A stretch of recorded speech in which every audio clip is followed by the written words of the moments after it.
All right, we got some solar, some electromechanical stuff updates, at least for once. The world may not end just now with politics, so we can maybe start concentrating on some electrical stuff again. We have gotten some envision 280 amp hour lithium iron cells. My shipment just came in. I have 84 cells. It's 21 cases of 4 cells from battery hookup. I am so far, everything looks great. The prices on them are amazing. They are not on the website for any of the Black Friday sales. They just probably don't have enough profit margins for it, but that's fine because they're already priced great. Now they're listed as grade A, new, balanced, capacity checked, 300 amp hour cells. They're everything they say except brand new. They don't say brand new, but they are new. They are made in September of 22 per the barcode. It doesn't list that anywhere on the listings, but the barcode, the 15th number, let's flip this guy, for the year is a B. OPNC B362. I used the Off-Grid Garage's website that he has listed in some of his videos. The app, it's not an app, it's a web page that takes you to a decoder. And it scans out, says they're 22, September 22. So they're 2 years old, not the end of the world, especially for the price. As shipped when they got here, they were at 3.3 volts, I believe, almost. And I immediately put them on the tester. I didn't charge it. I didn't do anything. Just wanted to see what they were sitting at. And they said 108 amp hours. But they've been sitting for 2 years. So it was at maybe 40% state of charge. So now I've got one. This is the one I actually tested. I've got one on the charger. It's been on the charger for about 4 hours, 4.5 hours. And it is going to be the first one to get a full charge, full discharge test. I got my power supply set to almost 3.6 volts with my Fluke, whatever that is. Fluke 117. So, I got it set to that first, and then I actually hooked it up just to make sure I can walk away from this thing and it's not gonna overcharge. I've got 4 extra cells. So I figured in case there was an issue or one had, funky internal resistance or something, I could, swap them out. Always have a couple spares. But so far, I'm pretty happy with them. I was going to buy these Calb cells, which they do list as being a 2021 battery, but they're only 180 amp hours. These are also lithium iron. And they've got cases of this. They've got like 60 cases of 72 cells. I was going to buy 3 cases. And then I ordered the one. I checked it out of the box. Great. 185 amp hours after I charged it. I charged it first. 185 amp hours. But they do not include any hardware. No bus bars. Nothing like that. But they are 180 amp hours. And this is 280 amp hour. Calb is a better brand that I'm aware of. But, it's just a different build quality. Calb has always been one of the better ones, I believe. And because the type of case this is in, I don't even think you need to compress these at all. I will be compressing these. I have 1/4 inch thick 8 by 14 inch, 8 by 17 inch plates. And I'm going to put 8 in a series, jumper bar in the back to make 16 series for a pack. I'm going to have 2 all threads, 2 all threads, 2 all threads. I'm going to squish them, not because I'm worried about cycle life, degradation, or anything like that, because I don't want to stress the terminals. It's really the only thing I care about.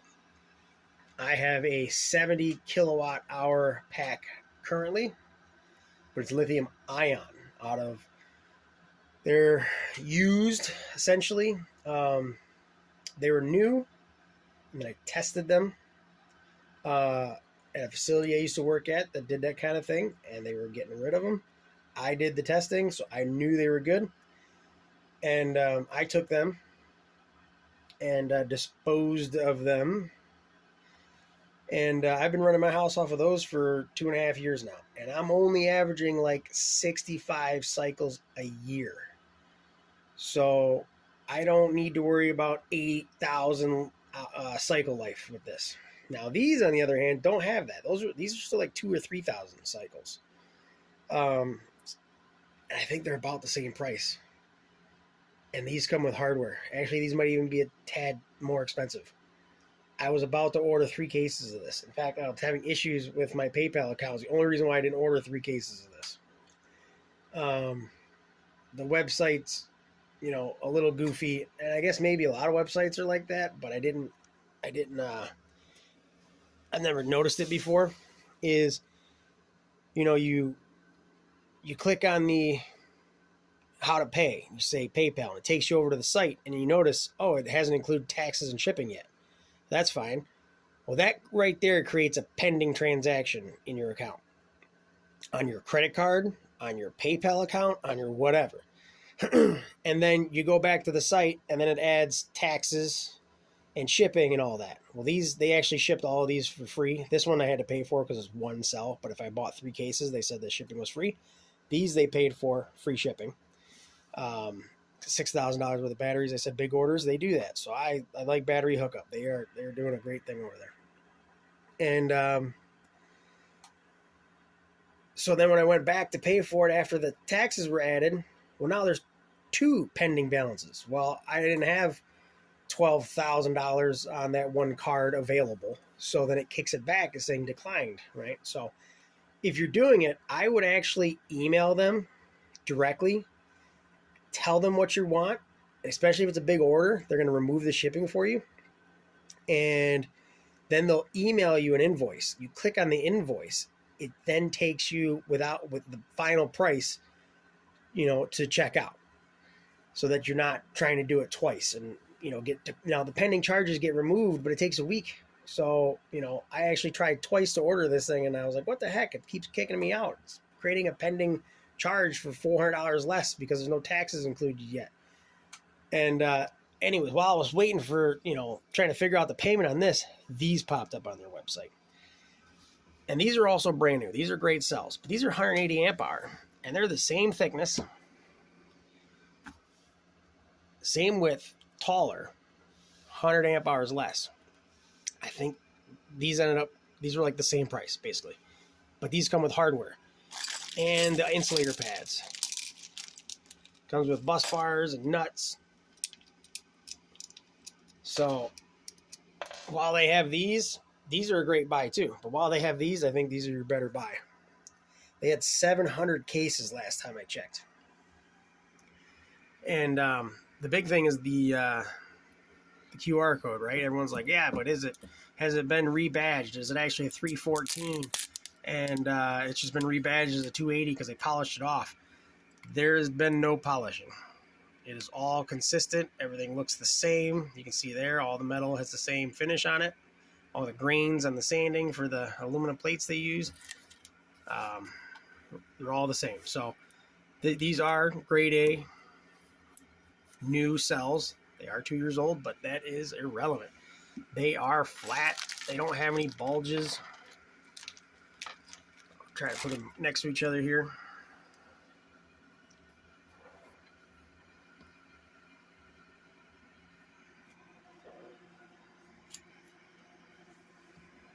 Get in there.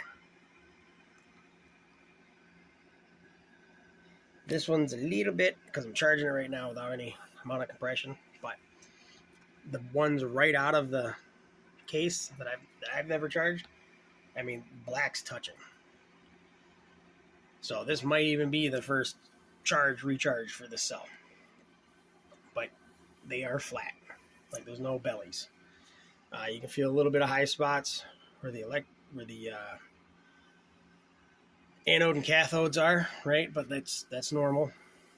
You can feel a little bit of a high spot right there and a little bit of a high spot right there. But that is totally normal. And they look great. Everything seems great. The barcodes are good. I used Off Grid Garage's barcode scanner that he has, a German friend who takes it to a website, and it just uses your camera from the website and decodes this. It doesn't say manufacturer. It doesn't say really much of anything other than it's a 3.2 volt cell, and it was made in September of 2022. Those are awesome cells. They're smaller, and they're a lot more capacity. But I'm going to do a couple of things here that I've only seen a couple of times. The reason why I'm getting rid of the lithium ion cells packs that I have right now is because they're lithium ion and they're in my house. So if something were to happen, I don't think they're just going to spontaneously go, but maybe a charge controller goes, and you would have to have a charge controller overcharged, and then the BMSs, which is these are what I'm using, and then this not disconnect the battery, right? So you'd have to have two modes of failure to overcharge the batteries for something to happen. But they are lithium ion. When they go exothermic, they just run away, and this cell will then overheat this cell and cause a chain reaction. They're all going to go, and there's no putting it out. Lithium ion makes its own oxygen. You can put those things in a vacuum, and they will still shoot fire like a torch, like a cutting torch out the side if there's a hole, puncture. Or if they're just overcharged and rupture. They turn into a torch. These things will still catch on fire. Anything's going to catch on fire. Lead acid catches on fire. But they don't go crazy exothermic and crazy thermal runaway. If this one, for some reason, gets overcharged, it's not going to set this one on fire and set that one on fire and so on and so forth. And it should stay contained there because the flame that comes out is more of a billowy flame and not a cutting torch like lithium ion. So I'm going to be selling 70 kilowatts of NMC nickel, magnesium, cobalt, lithium ion cells. Two different brands. One came out of a Chevy, one came out of a Chrysler, Fiat, something. There's videos of them on my channel way back when, before I was talking politics. Just showing everybody what the world was going to. But I am going to take one of these. Maybe I'll even do this one since I have absolutely no use for one cell now. And it might actually even be more of a comparison. That's 180 amp hour cal, and I have a 64 amp hour NMC. And I'm going to use a wireless hole puncher in the 5.56 caliber range, and I'm going to poke a hole in it, fully charged. And I'm going to poke a hole in the NMC battery, and I am going to show the difference between puncture test of the two. And hopefully they are what we all hope them to be. And I've seen overcharge tests and stuff like that, and we know that, again, too, will cause lithium ion to just go over exothermic and run away. These ones should just swell up in gas and not self-ignite. But as far as the puncture tests, I've seen these still, catch fire. But they're not like lithium ion. And even Tesla has converted all of its Powerwalls. The Powerwall 3 versions now are all lithium iron. The insurance companies are basically mandating it. And soon the codes are not even going to let you have batteries in your house at all. Everything's going to have to be outside the property. I'm sure the insurances, are pushing that through. So I'm going to do that as one experiment. And then I'm going to take one of the 14S cells, lithium ion cells that I have, and I am going to short them out intentionally with some 2-aught cable. And we're going to see the fireworks show that can create. And we're also going to test these breakers. These are some Chinese DC 12 to 110 volt. That's the big one right there. 6,000 amp current capacity to break. So you can have 6,000 amps going through there. Obviously, it should trip. But if you have 6,000 amps of available energy, this should still be able to break the arc without going, turning into an arc welder, essentially. Now, these are the cheap Chinese ones, but I keep seeing them putting these in all kinds of inverters. I think all the EG inverters have these types of breakers in them, stuff like that. I don't know if it's this exact brand, but it's definitely Chinese breakers. So we're gonna try this. All my cells, all my packs currently, I'm gonna take all the BMSs off my current packs. I'm gonna put them on the new packs, and I also have these. I have these on the hot, and that's on the negative side. So it's a double layer in case this fails closed, which usually FETs don't fail closed; they fail open. If these fail closed for some reason, then there's always a physical disconnect overload device that should break. Always have both. I work with electrical all the time. I work with 4,000 amp switch gears and 480 volt every day. That's what I do. Industrial electrical maintenance. And I've made mistakes. When I was setting up my lithium ion pack, and I was actually installing this, and somehow 2 o'clock in the morning, I was trying to get stuff done while everyone was sleeping in my big fireproof steel cabinet that everything's housed in. I had one wire touching the ground on the cabinet, and I was messing with the positive, and for some reason I thought I already connected the negative to the BMS, but I didn't. So it was touching the metal on the cabinet, and then I was chasing the positive wire up and through, and it touched the cabinet, and it blew the entire end off of this thing, and it made a pretty good arc flash. And luckily, it didn't just stick; it just blew the end right off of it. That's a double aught 0 terminal. I still have the terminal somewhere, but it took off the entire ring terminal end. It was just a melted nub, and arc flash is real. So even with these 60 volt batteries, but it's unlimited current basically. It had to have been thousands of amps. I would say every bit of 2,000 plus is capable of dead shorting when dead short these batteries. So you really got to be careful. So I'm going to show all the DIY guys just how careful they need to be. You short out one cell at 3.2 volts, it's not a big deal. Yeah, you're going to get a little bit of sparks and stuff like that. When you short out 14 or 16 of them, that's enough voltage to make a good pop. So I'm going to take 14 lithium ion cells out in the backyard. I'm going to take 2 of these cables, and I'm going to put them on poles. I'm going to wear all my arc flash gear that I have, and I'm going to short the 2 ends out together, and I'm going to show you exactly what 60 volts at unregulated current can do. Just to show everybody, these things, these DIY packs, I mean, they're great. You just got to be careful. Wear safety glasses, if not a shield. Wear leather gloves at the bare minimum. So if it does arc flash, you're not going to burn all your hands off, because they will. And you just got to be careful. But, yeah, this is my little tester that I think everybody has. I didn't realize that they made a better one with voltage sensing leads.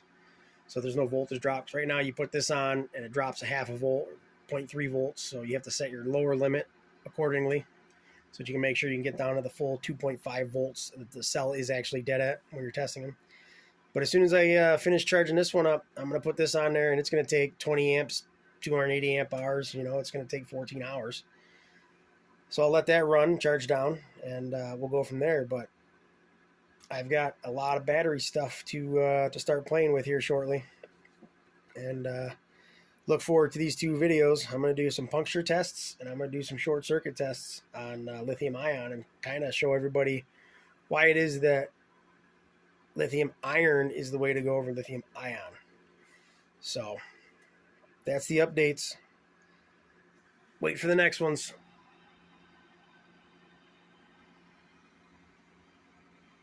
I'm excited.